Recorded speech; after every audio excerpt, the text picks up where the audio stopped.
Nou. Wat vindt je hier? Tijd voor een sprookje? Ja, het is ook een avond. Noem alleen maar te doen wat ik me van boete geleerd heb. Hè? Sprookje doen? Doe maar. Ja, goed zo. Nou. Ik doe even een sprookjesinstrumentje. Oh, dat is wel leuk. Het heeft een vleugel voor zich staan van 21.000 euro, dames en heren. En is net bij de action geweest. Maar goed.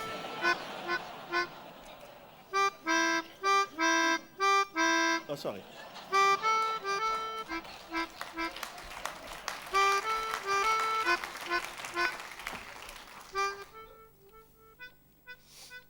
Er was een land hoe een koning heerste. Ik begin toch niet met de awards. Dat is inderdaad ook een beetje afgezegd, ja, dat ben ik met je eens. Per slot van de rekening heeft zich hier natuurlijk de intellectuele elite van Parkstad geformeerd. Tel me dan met dat je nog 350 bij elkaar gekregen hebt. Jongens. Knippen, ja. En voor motten nog 3,5 uur. Oh, nou. Nee, maar dat... maar ik vind het inderdaad een beetje vlug, wel een beetje erg cliché om nu te beginnen. Er was eens een koninkrijk en zo, en er was eens een koning. Maar ik neem aan dat je dan weer verwacht dat er weer grapjes over het koningshuis komen. En die komen dan ook. Jazeker, ja. Jazeker. Ja, het koningshuis heeft zich dit jaar ook weer alle muiten gedaan, hè. Het fijne is dat het koningshuis, daar hoeft ze geen grap meer om te bedenken. Dat kunnen ze gewoon zo vertellen. Dat is op zich al humor. Vooral rondom die Guernsey-route van prinses Christina. Die overal probeerde in belastingparadijsjes links en rechts het geld weg te krijgen. En het veel van Christina is natuurlijk, die zoet de voordeeltjes in de West en in de Oost, hè.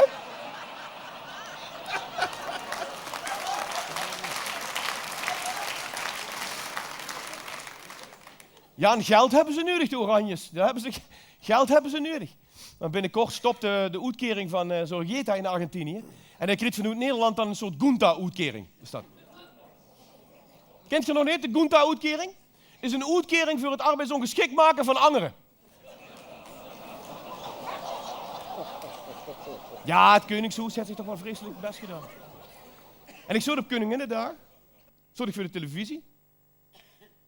Kladblokken hang. Ik denk zo. Afzeiken tot op de veters. Ik zat er helemaal klaar voor. Ik heb me kapot gelachen wie de veiligheidsbeambte probeerde Pieter van Vollenhoven bij elke piano weg te houden. Wie de neefjes zich omhoog aan fietsen worden. Nu eens een keer niet via de bloedlijn.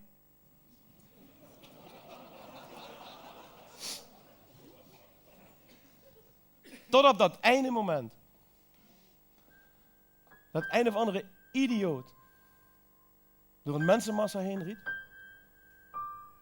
Mensen doodriet om een aanslag te plegen op het Koningshuis.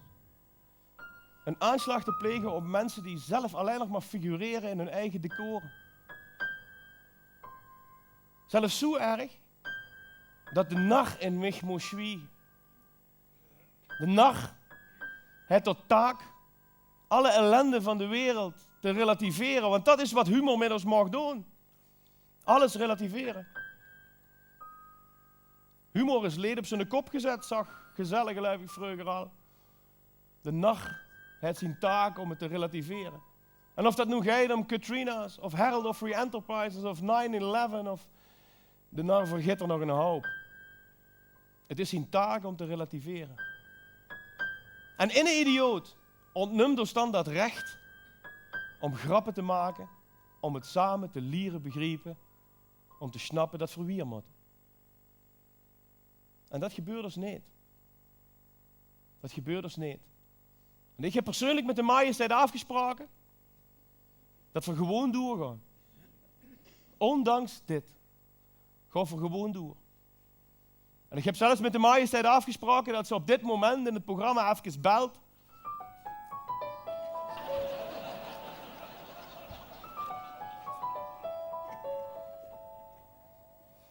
Dag majesteit. Ja, fijn dat je er even belt. Dat is inderdaad leuk, ja? Ja. Nee, dat is hartstikke fijn, want ik leg het naar de hoed. Ja. Nee, dat weet ik. Dus, Dat is hier ook een aansluiting voor. Ja. Nee, maar gewoon, wie is het middag? Ja. Ja, en met de oudste zoon? Hè? Wie zeg je? Ja. Ja, de oudste zoon van u is natuurlijk niet het beste argument om de monarchie in stand te houden. Dat is waar, ja. Ik vind het knap dat er wat dat betreft door een opleiding heen gekregen hebt. Ja. Wie? Ja, watermanagement. Ja, watermanagement. Ja, dat is de enige in Nederland, als er staat te pissen is, mint dat hij studeert. Hè? Ja. Ja. Hè? Ja. Ja. Wie? Nou ja, nee, nou, van de andere kant, dat zit natuurlijk wel ook een klein beetje bij u in de familie natuurlijk, hè. Dat water. Beatrix Haven, Juliana Kanaan, het zit er natuurlijk wel een beetje in, hè. Ja. Zeg maar, wat ik me nu afvraag, en Viros allemaal ook. Wie komt het vierde printje? Ja. Niet. En, echt, nee? Dat gaat niet meer. Doorgeknipt. Oh god. Ik wist gar niet dat Willem-Alexander gesteriliseerd. Nee, echt. Maar daar hebben we in de bladen niks van gelezen. Dat hebben we in de bladen helemaal niet. Oh, dat heb je in een huiselijke kring gedaan. Ja. Nou ja. Op zo'n verrekening heb je hier ervaring met lintjes knippen natuurlijk, hè. Nee, maar ik had dat wel zo leuk gevonden. Dat, ik had namelijk geweten dat de vierde prins wordt een jongetje geboren. En ik wist de naam al. Ja. Apollo. Ja, want die laatste Ariane was ook een raket. Apollo. En dan en dan heb ik dat zo voorgesteld, dat als dat bij de bevalling dat een klein beetje fout zou gaan, dan zou het ziekenhuis dan bellen, Soesdijk, we've got a problem. Dat lijkt me dan. Maar dat gebeurt dan niet, nee. Nee, maar verder, ja? Ja, natuurlijk, ja, je hebt natuurlijk wel zwaar gehad, dat is me, ja zeker, ja, natuurlijk. Met uw echtgenoot natuurlijk, ja.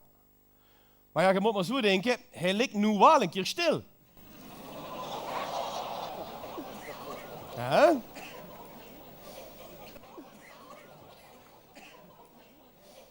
Nee, is niks aan de hand. Ik laat ze gewoon even bijkomen.